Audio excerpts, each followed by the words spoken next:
So Tamás's first question, that as far as he knows, you had an adventurous journey to literature. You attended drama school and then studied circus arts as an acrobat. If you were asked now, would you perform as a tightrope walker?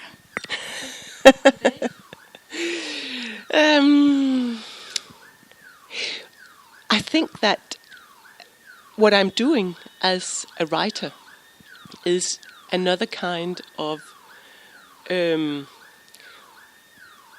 walking on a rope, because what you do when you walk the rope, walk the line, is that you must always keep your balance and don't look down, because otherwise you fall. And while writing my books, it's always very important to have the goal ahead very visible, like when you walk on the wire.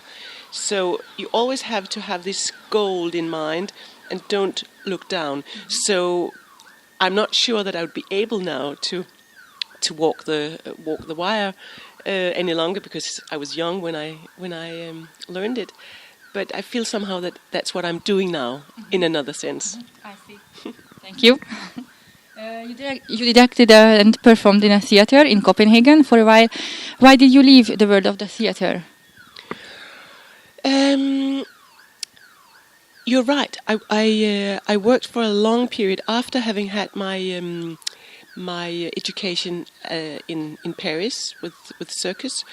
I attended several theatres in Copenhagen, and in Denmark. I travelled around in Denmark with a smaller theatre, and it was by chance that I changed my career, because I wanted to perfect my knowledge about theatre. You're right that I worked with theatres, and I wanted to perfect, or to be better, and to learn more about making theatre. And I applied for the national school in Copenhagen for being a director of theatre, and I failed for the first time. I failed, and then I said to myself, I need to be better to read texts, to understand literature, to understand written words, in order to make them into theatre. And then I started at the university studying Nordic literature, and then things just slided into another direction. And I think it's very often like that in life. You don't necessarily choose your life chooses you. Yes, thank you. After the theatre and your art studies, you turned to publishing. Did the 10 years you spent there help to prepare you for the life what you will have to face as a writer?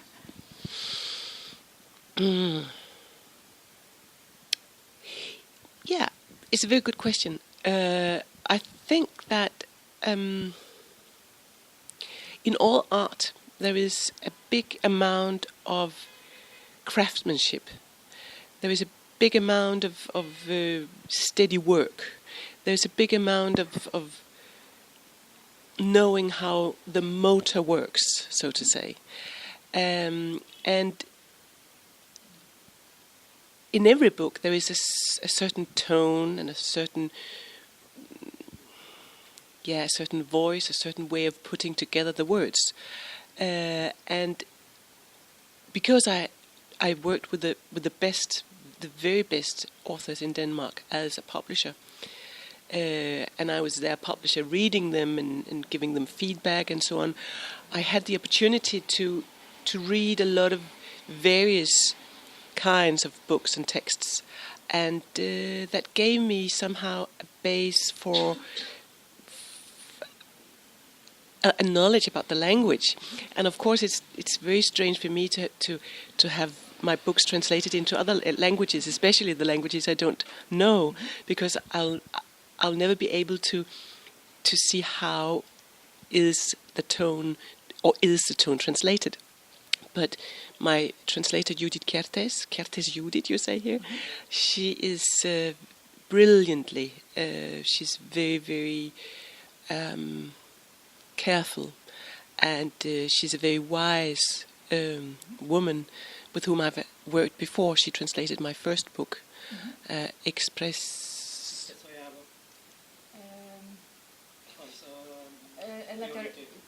Prioritaire, yeah. And and I'm quite sure that she has translated also my tone or my. So yes, it helped me as being an author to be a publisher first. During your early career, which author and literary works influenced you? In my very early career, I must say, I mean, before I even grew old or grew up, I was extremely influenced, or I was very, very fond of the big Russian authors, of course, Lev Tolstoy and Dostoevsky. I was reading them as a teenager. I was reading them constantly. And then the big Norwegian author, Knut Hamsun, which is for sure translated several times, I would say, here in Hungarian. His language, the way he tells a story, is extremely interesting and intriguing. And actually Hemingway, whom I also love a lot, Hemingway said that Hamsun taught me to write. So I would say the big Russian authors, Knut Hamsun and Hemingway, were the first sort of international authors that really captured me.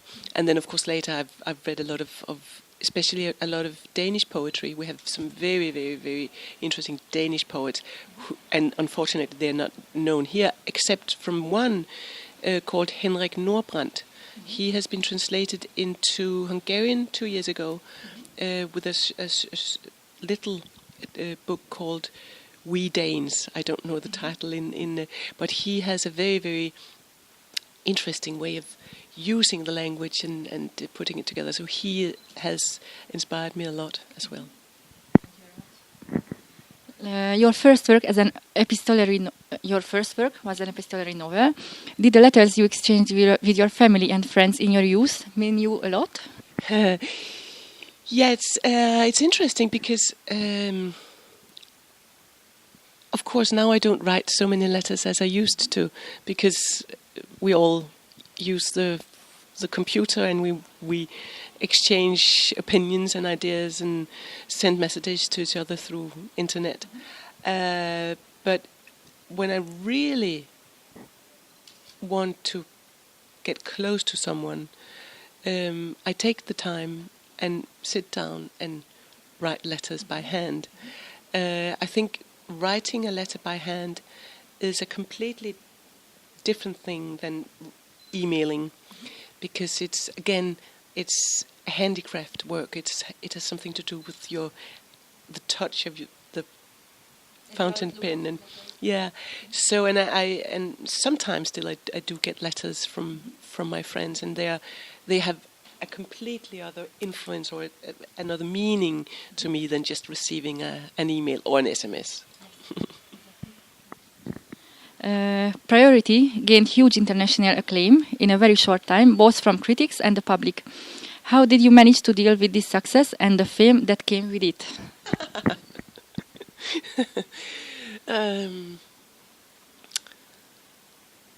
Funnily enough, it's really a funny question. Funnily enough, as it was my first novel, I was not very impressed. I was just, okay, they like my book, nice. So I was not like, it just felt nice.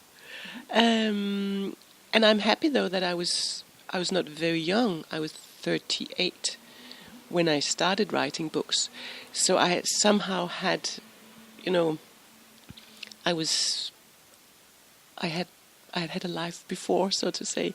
So, but if I had been very young, if I had been like 20 or 22, then perhaps it would have made me more unstable. But I just enjoyed it very much, and I was very grateful, and I'm still very grateful. Also being translated again into Hungarian, it's a fantastic experience. Your second adult novel was also a hit in Denmark, but it remained almost unnoticed internationally. Do you have any idea what could be the reason for this? So the second book for adults is a very, very good book. I've written bad books as well, but I have. But it was a very good book, and it was based on the fact that I lived with my family in Damascus for half a year, because I had been to Damascus some years ago, and I was completely taken aback by the culture, the multi-religious culture back then, which is now completely and sadly and awfully destroyed. But back then, in 2001, where we lived there, was a multi-religious community where 18 religions lived side by side. And I felt extremely welcomed there. And it was not like in other Muslim countries where you're constantly sort of grabbed and come here and go. So, we lived there peacefully among the people living there in Damascus. And I wrote a book where, so to say, Damascus was the main character. Damascus was what I wanted to write about. And then, of course, I put in some intrigues between some people, but it was mainly Damascus that interested me. And honestly, I don't know why. It has been translated into some languages, but not many. And perhaps it's how it goes with success. If someone has had huge success, then the second attempt, perhaps it doesn't necessarily need to be bad, but it's just as if the curve of success goes like that. I don't know, but for me, personally, it was the most interesting book to write, because I stayed in Damascus for half a year, which is a long time to stay with. I have 3 kids at the time, and they were there with me, and we had a private teacher with us, so I felt very sort of old-fashioned, Agatha Christie-like when living there. So for me, it was the most interesting book to write, and I really have the same feeling. I've been to Budapest many times now, and I'm extremely intrigued or interested in what is going on here in Budapest, because I feel this certain, for me, it's a very exotic atmosphere here, and very, very different from my home city, Copenhagen. And I would like to see what kind of novel would it be if I stayed in Budapest for half a year, because I'm sure that places you stay change your thoughts and your feeling about many things. And do you have any concrete plans to stay in Budapest?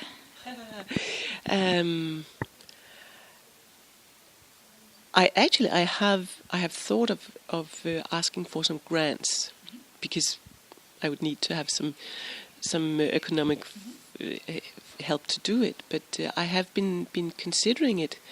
I also talked to Kertész Judith about it, if it could be possible to find a flat and stay here for a longer time. Yeah, I've considered it several times.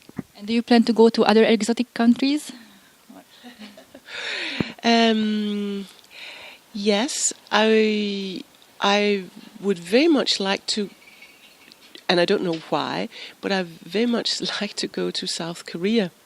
I've never been there. I've never been to a Buddhistic country, and I would like to see that. and also to see something which is not very sort of revealed. I've never met somebody who've been to South Korea, but mainly, I would say, I feel European, and of course the exotic places are interesting to see something completely different, but I would say that Europe in general is what appeals most to me, which I understand.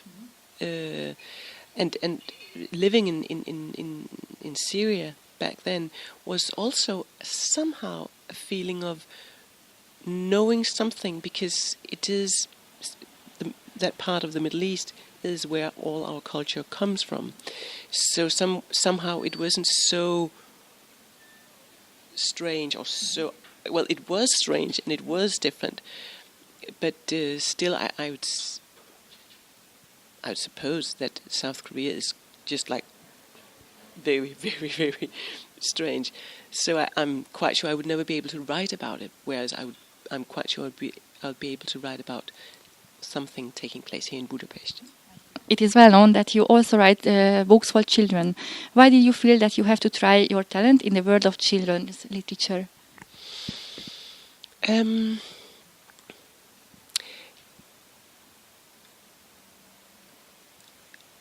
Actually, the reason why I started to write for children might sound very strange, but it's based on Ludwig Wittgenstein. Ludwig Wittgenstein was a language theorist in the beginning of the 20th century, and he wrote a book which is called Tractatus Logicus Philosophicus, which is a very, very complex book about language and how language affects us and how we are formed by the language we speak. And Ludwig Wittgenstein says, "My world's border is my language border." So, by saying this, he says that what you are able to say, what you are able to express, is also defining your world. And being a mother to 3 kids, I of course wanted my children to have a big language, because the bigger language, the bigger world. And whenever I write for kids, I try to use a very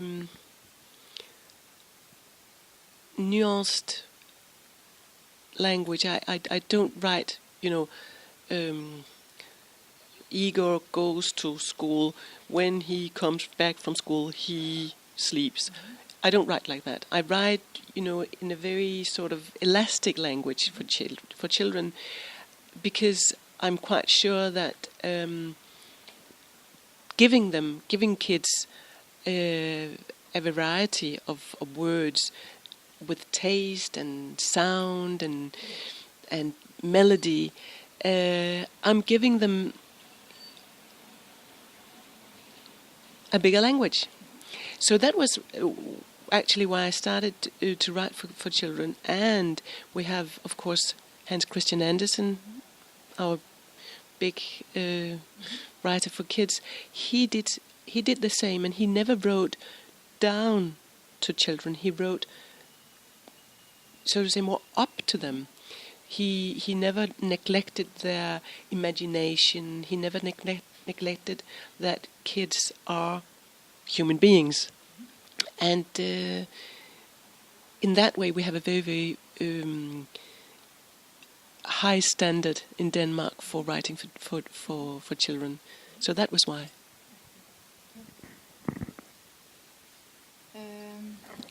As a writer, which age group do you prefer to write to?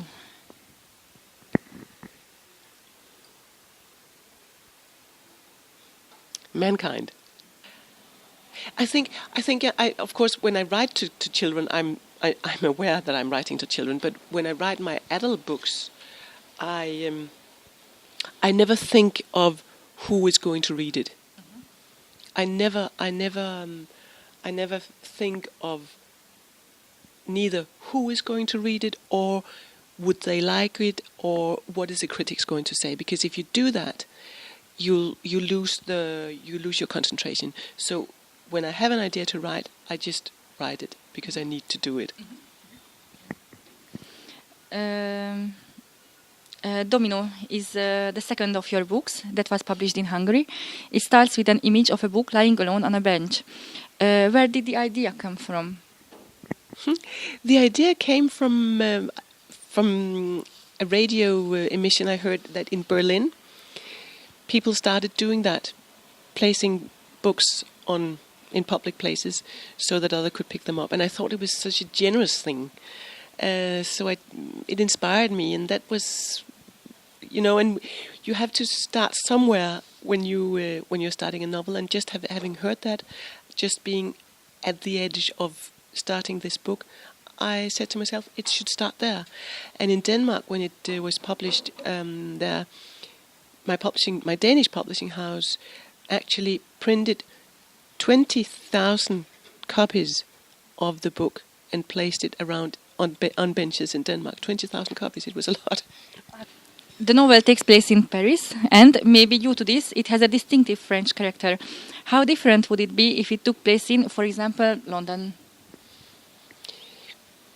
Really, really good question. Because, as previously said, I'm quite sure that places inspire, or places around the world create different tones.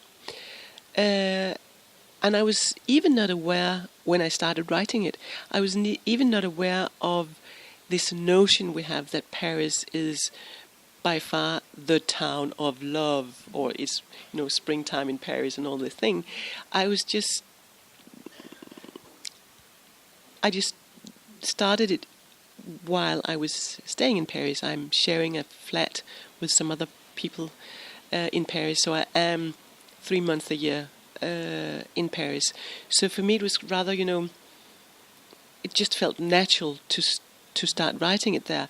And the whole book takes place exactly in the quarter I know where the flat I share with my friends is situated.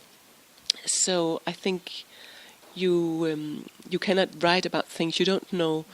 Hemingway said you cannot write about war if you haven't been to war. And of course you cannot write about a distinguished place without knowing it well. So all the cafes and the corners and the all the whole area there, which I describe in Dominó, I know very, very well because my flat in Paris is situated there. The novel has 6 major characters. Was it difficult to create 6 characters that are all so unique and different in their style? It all starts with the language, because like in an orchestra, you need to know how does the oboe sound, how does the piano sound, how does the violin sound. So it's a question of language. So when I started to create these 6 characters, I first of all imagined how do they speak. And so I went into the characters through the language. So when I first found out how do they speak, then gradually I imagined how do they look, how do they move. And so language, body, and thought, it went that way. So I knew very, very clearly how they spoke, and that way round I created the different characters. And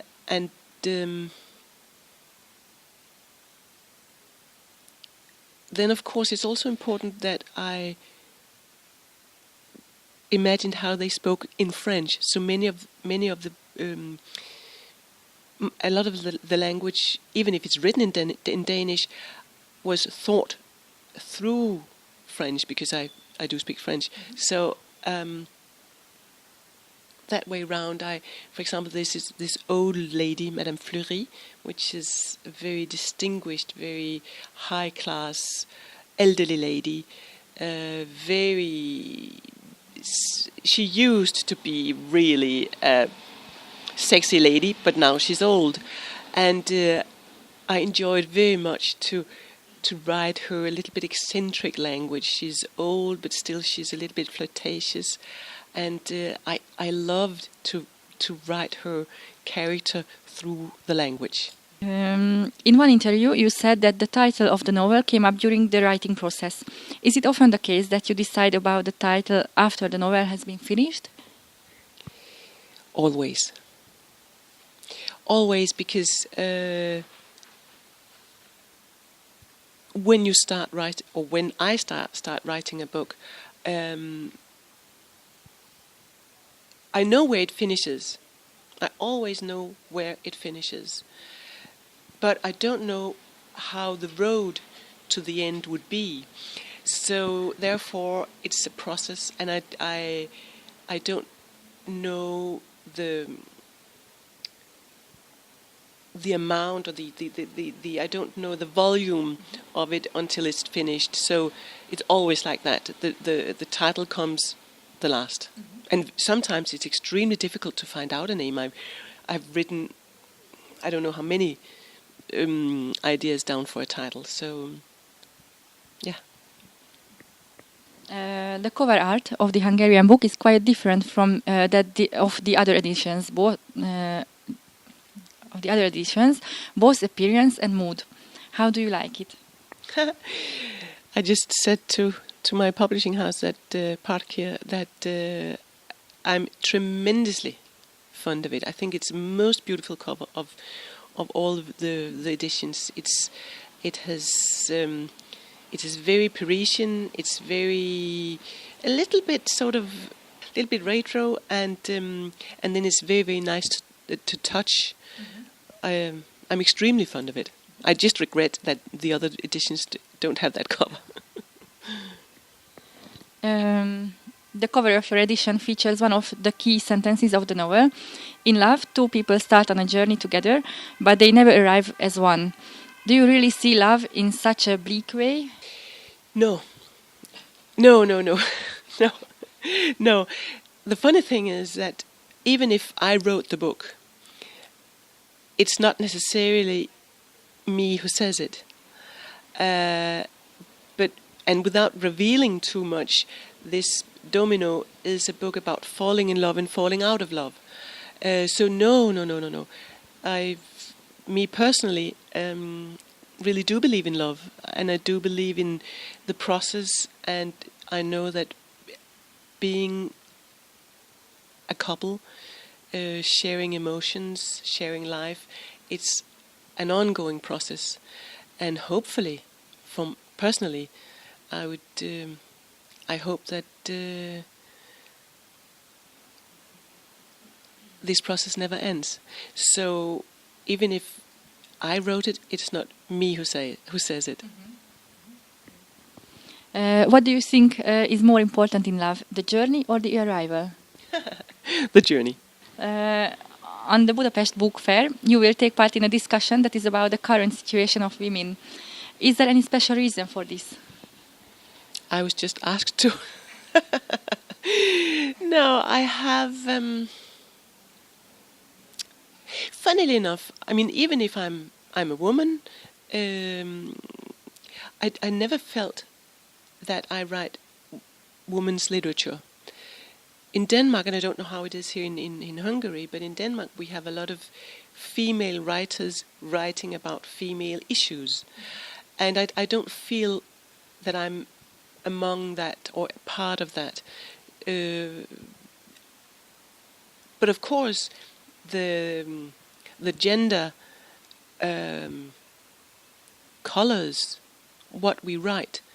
But what is interesting for me actually is to try to write things seen from a male's perspective, and the main character in Dominó is a man, and it's extremely intriguing for me to try to write as a man. I don't know if I succeed with it, but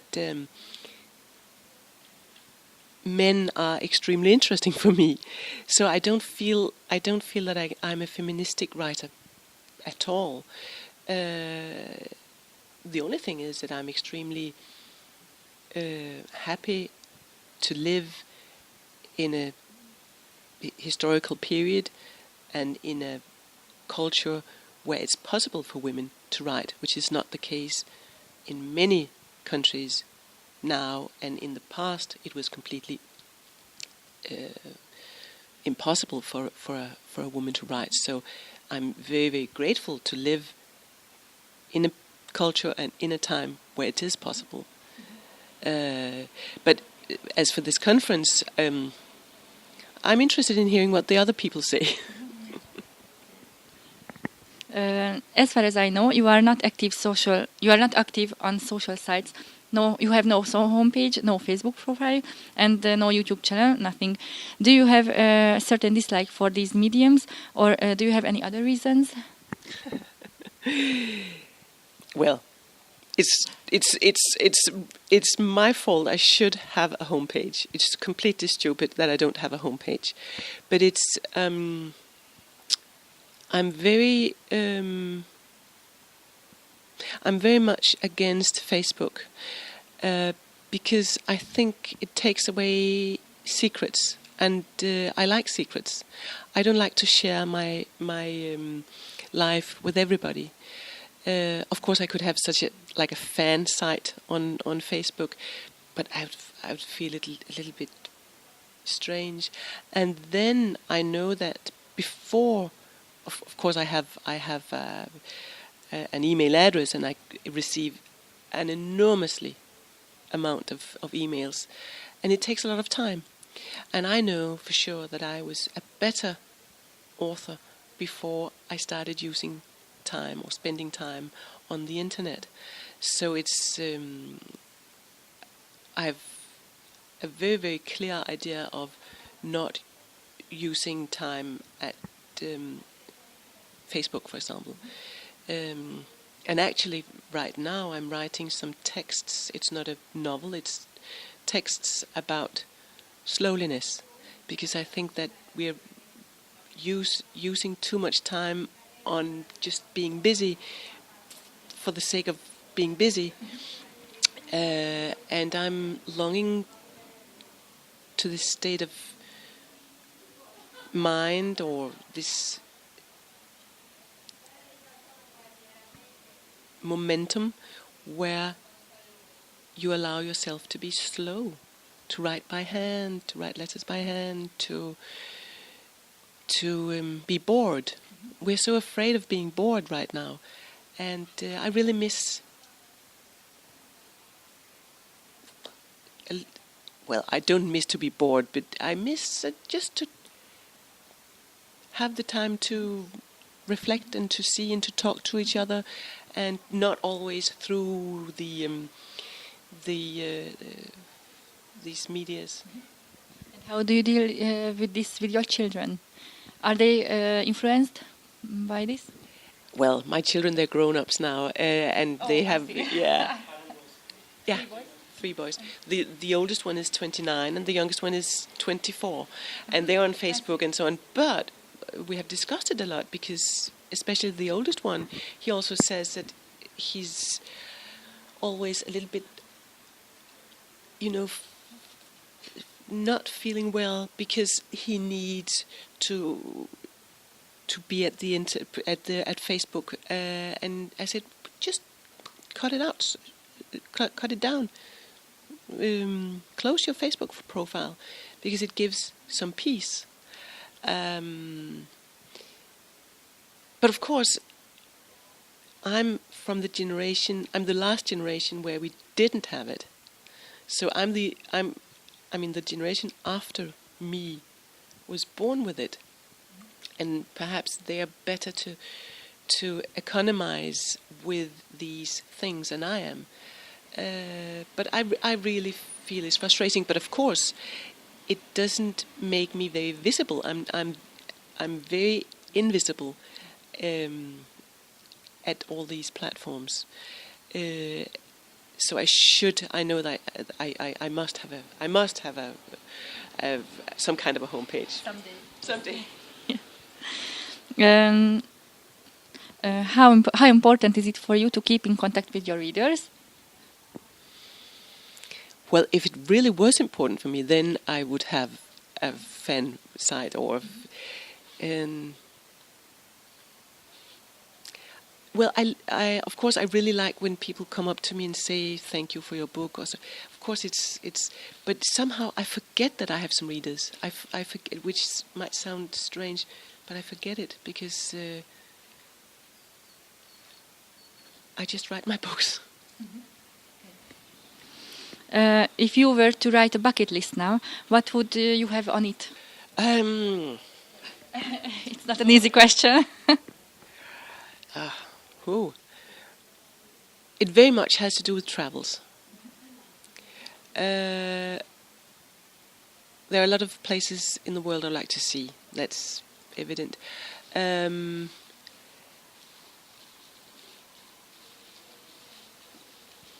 have a homepage.